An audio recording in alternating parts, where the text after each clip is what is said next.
Mga kasinag, good morning. Kanina pa ako naghahanap. Naikot ko na ito. Yan, hanggang dun sa taas dyan. Hindi ko pa nakikita si Bagwis. Pero may good news ako sa inyo mga kasinag. Kasi kahapon, pagdating ko, galing doon sa Eraya, nakita ko si Bagwis sa itaas ng nyug na yan. Busog siya. Pero ngayong umaga, nakita ko mga kasinag, may tikling na kalahati dito sa puno. Ibig sabihin, nakahuli siya kahapon ng tikling. Hindi ko sure kung kahapon o ngayon to. Kasi kakalahati na lang oh. Oh.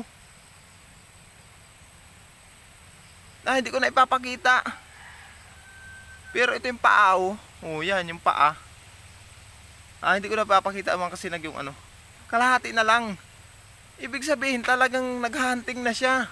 Si Bagwis mga kasinag wala na akong naipakain na tikling. Last na yung nakaraan. Kasi lahat ng bitag ko, pinapiti ko na. Hindi na ako namimitag.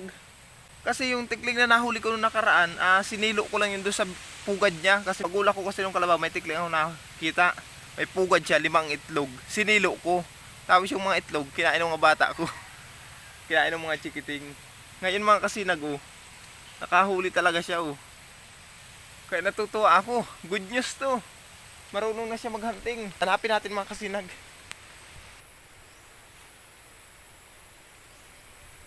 Wala talaga mga kasinag. Hindi ko makita dito. Wala dito. Tingnan ko naman doon sa kabila.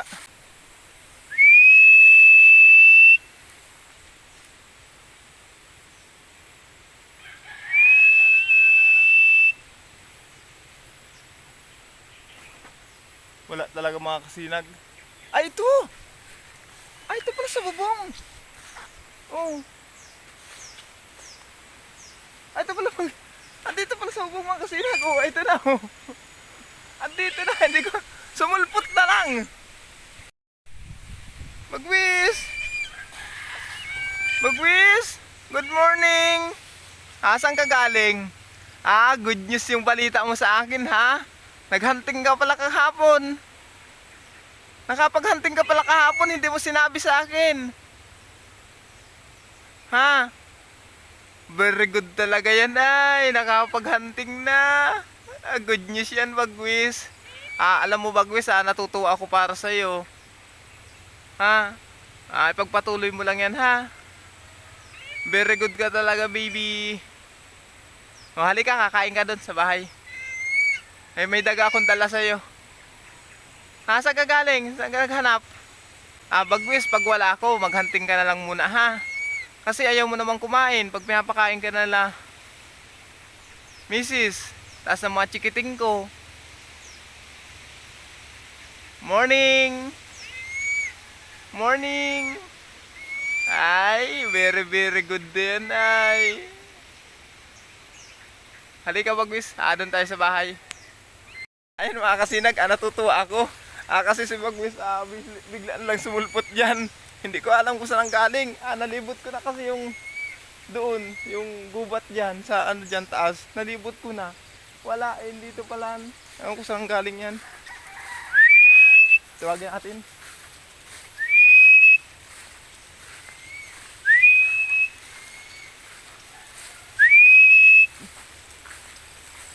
Tawagin natin itong mga kasinag May dala kasi akong kahapon, daga.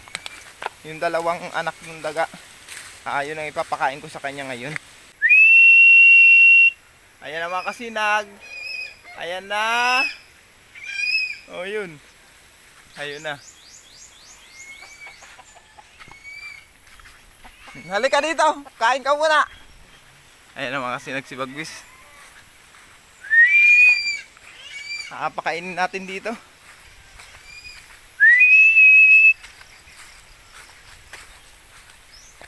May dala kasi ako kahapon mga kasinag na daga. Doon sa kinukuprahan kasi namin, may nakita akong anak ng daga. Ito Ano kaya ito? Kainin ka ito ni Bagwis? Wala ko nahuli yan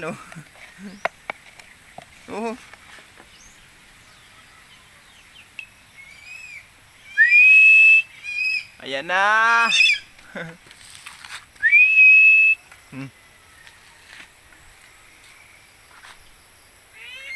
Ano, kakain ka na? Ha? May dala akong daga sa'yo, oh. Mabusog kaya si Bagwis niyan. Morning! Ano? Namiss mo ko? Ha? Ama kasi tumutubo na yung kuko niya, oh. Ayan, oh. Natubo na. Oh. Mailap na siyang hawakan, hindi na siya nagpapahawak. Ayaw na nang hinahawakan niya. Tingnan mo makasinag, ha? Oh. Naalangan na siyang hawak-hawakan. Very good kahapon, ay. Sana tuloy-tuloy na yung Bagwis yung ginagawa mo, ha? Manghunting ka na lang, ano? Pero wag kang kakain ng manok namin, ha? Tikling lang. Ano? Kaya pa kumusta ka pala ng mga viewers? Anong masasabi mo, Bagwis, ka mga viewers natin? Hi ka sa mga viewers natin. Very good talaga, ay. Sige, paano yan? Matrabaho na kami. Daw yung kuko mo. Ang dumi ng paa mo. Very good ka talaga. Ayan mga kasinag, na-update ko naman kayo ngayong araw kay Bagwis. Magtatrabaho na naman ako. Babalik na naman kami sa Eraya kasi kami ngayon, maglulukat, magtitigkal, yung magtatagal sa bao nung kinukupra namin kasi hindi pa tapos. Natutuwa talaga ako mga kasinag kasi good news yun mga kasinag yung kahapon. Wala man nagpakain sa kanya pero busog siya. Ngayong umaga kasi doon sa puno na pinag-iwanan ko sa kanya, hindi ko man nakita kahapon doon sa baba na may patay na tikling, yung kalahati na lang. Ibig sabihin siya ang kumain nun kasi ganun siya kumain eh. Kaya very good mga kasinag, natututo na siya. Kaya masaya talaga ako. Bagwis! O sige na, kain na. Pahawak nga. Hahawak lang eh. Friend baga tayo. Hahawak lang. Hahawak lang ako. Pahawak lang ako. Nakakatuwa mga kasinag kasi ang laki na niya. Hindi ko man talaga akalain na lalaki siya ng ganyan. Sa aking mga subscribers, viewers, maraming salamat po sa pagtangkilik nyo sa aking YouTube channel. Sana hindi kayo magsawa mga kasinag. Matupad ko lang sana ang aking pangarap mga kasinag. Salamat talaga ng marami. Hulog kayo ng langit sa akin. Isa kayong tunay na sinag na nagbibigay sa akin ng liwanag. Kaya maraming salamat po talaga. Thank you so much. Bagwis. Mga kasinag, pupunta na ako. Sa panibagong pagsubok naman ngayong araw na ito. Ayan pala si Mrs. Tapos yung bunso ko yung anak, si Chloe. Ito naman si Colin at si Janjan. Birthday nito mga kasinag bukas. Tapos ito naman sa 6th birthday. Ito naman si Mrs. Birthday dito sa August 17. Diba halos sunod-sunod. Ang dami. Panghanda lang ang problema. Ayun mga kasinag, pupunta na ako. Let's go. Bye bye. Punta na ako. Nag-aantay na si Tio Berto dun. Nagdala na ako ng sako. Yung paglalagyan namin ng kopra.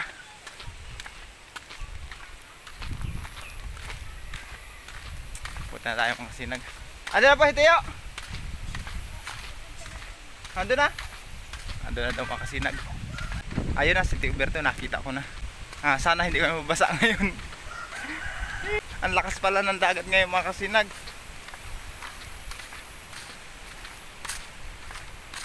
Di ba? Kinig na kinig ang hagubhub ng alon. Yung hampas ng alon sa dalampasigan, rinig na rinig. Ayan, si Deberto. Ito yung paraw na sasakyan namin. Kasinag, arangkada na kami. Update ko na lang kayo mga kasinag pagdating doon. Ayun mga kasinag, andito na kami. Ayan, kararating lang. Ayan, si Deberto, dinidiskarga na yung niluto naming kahapon na nyog.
Mga kasinag, alauna ng hapon, nang matapos namin yung aming nilulukat. Yan. Natapos na naming alisin sa bao. Ngayon, lulutuin na naman namin yung mga hilaw. Ayan yung mga hilaw, oh. Ayan, inaayos naman ni Tio Berto. Tapos yung mga luto, ito na yung mga luto. Ayan. Tapos itong 3 sako na ito. Ayan. Kapanghina rin mga kasinag, alanit sa puwet. Kaupo. Ay. Buhay talaga ng magsasaka. Kailangan mong magsumikap para sa pamilya. Ayan mga kasinag, magagatong na naman kami. Ayan si Tio Berto, gagatungan na niya. Kuha tayo ng bao. Lang.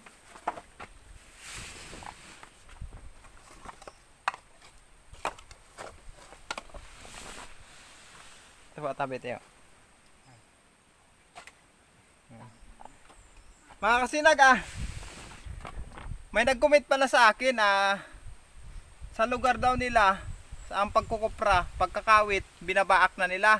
Tapos, inaalis na sa, doon sa bao niya. Dito kasi sa mga kasinag sa amin, ibang klase ang pagkukupra. May kanya-kanya naman kasi tayong paumaraan pagkupra. Dito kasi sa amin, pag nagkukupra, pakakawit mo, babalatan. Tapos pakabalat, lulutuin. Kasi dito sa amin mga kasinag, yung bao niya, ginagawa naming uling. Kagaya niyan, oh, yan.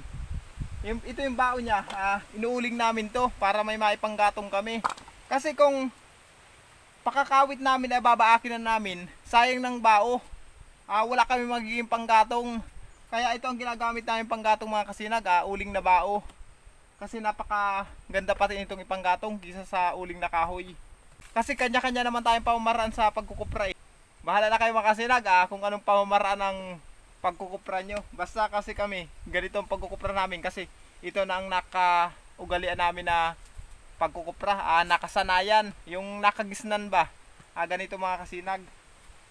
Parting Bisaya, alam ko, ibang klase pagkukupra nila eh. Saka pati yata sa parting Bisaya, hindi sila gumagamit ng kawit. Inaakyat lang. Dito kasi sa amin mga kasinag, kinakawit namin yun. Kasi mahirap magparakyat, kada puno aakyatin mo. Kung may 1,000 puno dyan, biruin mo, aakyatin mo isa-isa yun. Gano'ng kahirap yun mga kasinag. Kaya dito sa amin, kinakawit yun. Ang mag-iisa-isa ka lang talaga, pagbabalat, yun, talagang babalatan mo. Tapos pag alis sa bao, kagaya nito, yung pag-alis dito sa bao, paglukat yun, iisa-isahin mo talaga siya. Sa totoo lang mga kasinag, napakasarap ng buhay probinsya. Tahimik, masaya, kahit mahirap, andun pa rin ang saya. Kahit paano. May mga problema naman dumadaan sa aming buhay, pero nalalampasan naman. Yung mga pagsubok sa buhay sa araw-araw, nalalampasan naman. Sabi nga, hindi naman tayo papabayaan ng mahal na Panginoon. At hindi naman tayo bibigyan ng pagsubok na hindi natin kaya. Kaya mga sinag, magagatong na kami! Grabing kadaldalan ko. Si Tio Berto, nagagatong na. Ayan na. Ayan naman yung gatungan namin. Mamayang gabi, sigurado pira na ito mga kasinag. Pag hindi mamayang gabi, bukas ng umaga, hayahay na. May pambigas na ang aming pamilya. Yan mga kasinag, update ko lang ulit kayo mamaya. Kasi gagatong pa ako nito. Tapos magsasako pa kami noon. Sasakuhin na namin yung mga naluto na sasakuhin na namin. Tapos ito, gagatungan na naman namin para maluto na. May mga gagawin pa. Ayan mga kasinag, salamat sa inyo.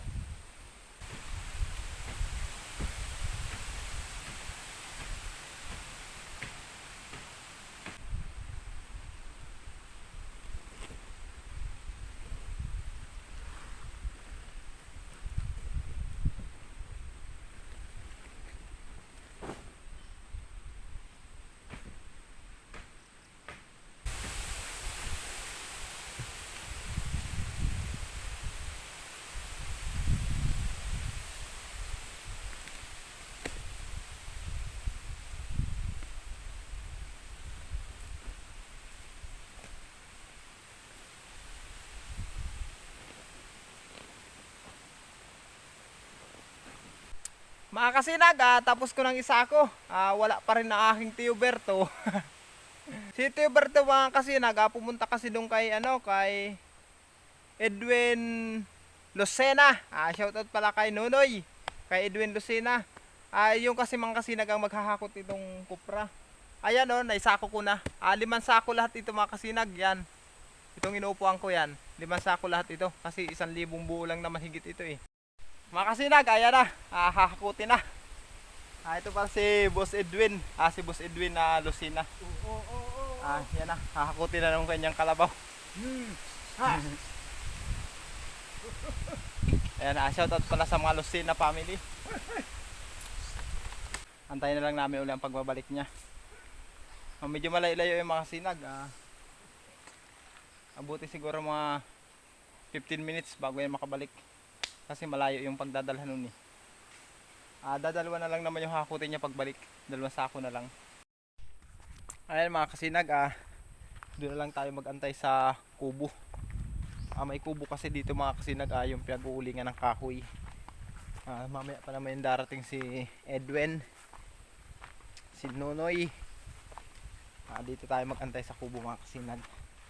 Kasi andito naman si Tiberto, nagtatais ng itak.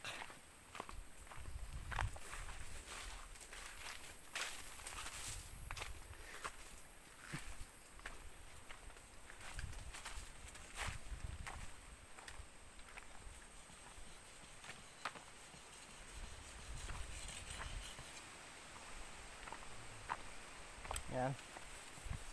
Patong natin dito.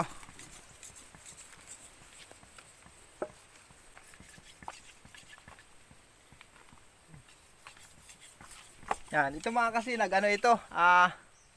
Yan, itong kubo na ito, ulingan ito ng kahoy.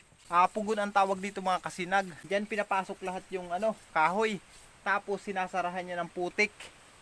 Yung pinto na yan, sinasarahan niya ng putik. Ang paglagay nung kasi mga kasinag, lalagyan mo ng bato, putik, bato, para ka nag-asintada ng bahay. Ang laki pala ng loob nito mga kasinag. Ilang sako ang salang nito, Tiyo? 50. Mga kasinag, 50 sako palang laman nito. 50 sakong uling ang laman ng pugon na ito. Pugon kasi ang tawag nito dito eh. Mga kasinag, dumating na yung maghahapit. Ayan, yung kakargahan namin na paraw. Diyan namin ikakarga itong kupra.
Ayan mga kasinag, ating gabi na. Kararating lang namin dito. Ito na yung kupras na dineliver namin. Yung isa pati mga kasinag, nabasa ng tubig. Shoutout pala kila kuya, napakasipag nila. Yan mga kasinag, titimbangin na namin kung ilang kilo. Inaabot kami ng hating gabi. Ayan mga kasinag, tapos ang timbangin. Pero hindi pa nakikwenta kung ilang kilo lahat. Bilib ako sa pag nito mga kasinag, yung dalawang ito. Ito pa ang dalawa ito mga kasinag, Vicky Reboy. Napasubo sa magkargador ng kopra. Kasi yung buhay pala dito, wala. Ayan mga kasinag, 6,195 lahat yung napirahan ng aming pinaghirapan. Ito na, nahawakan ko na. Shoutout pala kila madam. Maraming salamat. Mga kasinag, good evening. Kararating ko lang. Kain tayo mga kasinag. Ito ulam ko. Pinaritong isda. Kala kasi nila Mrs. mga kasinag, hindi kami makakauwi ngayon. Kasi kaninang umaga pag alis ko, ang sabi ko kasi, doon kayo matutulog. Kasi kailangan magmaga sana bukas maipisar yung kupra. Ay maagap namin natapos. Kaya pinilit na namin ipisar kanina. Mga kasinag, pasensya na pala kayo kung medyo mahina ang boses ko. Kasi lahat sila dito tulog na. Ako na lang ang gising. Kasi nga, 10 oras na ng gabi yung uwi namin. Kaya, pasensya na kayo ha. Ayan mga kasinag, good morning! Ayan, nandito ako sa bahay. Kagigising lang namin. Ngayon mga kasinag, malalaman na namin kung magkano yung aming mapapartida doon sa kinupra namin. Hindi ako nakapag-vlog kagabi. Kasi hating gabi na kami dumating. Ayan pala si Mama. Ang pinakamaganda kong biyanan. Tapos si Mrs. May baka pang biyanan. Ayan, si Tio Berto. Tapos si Chloe, nagkakape. Nasin natin sa likod ko. Ayan, ito yung my birthday boy ko ngayon. Si Janjan. Hi ka nga, anak. Tapos si Rogelyn. Ang pamangkin ni Mrs. Asan yung panganay natin dyan? Natulog pa daw si Kulin. Kukwentahin namin mga kasinag kung magkano naman yung mapaparte ko. Ayan mga kasinag, natapos ng pintahin. Nagpartida naman ako ng 1,186. So biruin nyo, 4 na araw namin pinagpagod-paguran yun. Yun lang yung napagkapirahan namin. Diba? Napakahirap ng buhay ng isang magsasaka mga kasinag, lalo na pag ang kupra ay napakamura.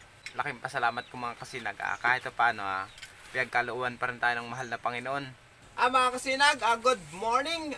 Maraming salamat pala sa mahal na Panginoon sa pagbibigay ng isang maliwanag na araw naman ngayon at sa mga blessing na dumarating sa aking buhay. Thank you so much. Mga kasinag, sa mga nagpapa-shoutout pala yan. Shoutout pala kay Renz Abrehera from Alaminos, Laguna. Denmark Digala from Zamboanga del Norte. Jason Dagnyalan from Dammam, Saudi Arabia. At sa kanyang misis na si Cyril Hintalan from Ginlahon, Sorsogon. Shoutout din kay Felipe Guruspi from New York.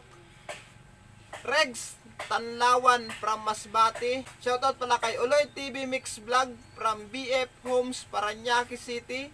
Shoutout pala kay Dong Lucendo from Taguig City, Manila. Shoutout pala kay Alex Bagyo from Libuna, Bukidnon. Shoutout pala kay Zoom AB from Duha, Qatar. Shoutout pala kay Anjo Limar de Vera, Melchor Ladinis from Lokban, Quezon. Eagle Jack ng Bulacan, shoutout sa iyo idol. Ronelo Mendoza from Santa Rosa, Laguna. Balariaga Pits TV, shoutout sa inyo idol. Maraming salamat. Pasensya na kayo mga sinag kung hindi maayos ang pakabigkas ko ng inyong pangalan or lugar. Maraming salamat po sa inyong suporta at pagtangkilik sa aking YouTube. Ngayon mga kasinag, si Bagwis binigyan kong pagkain.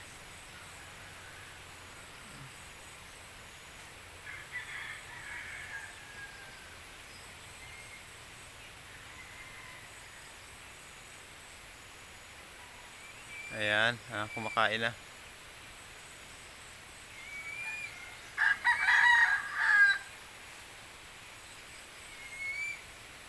Ayan, very good.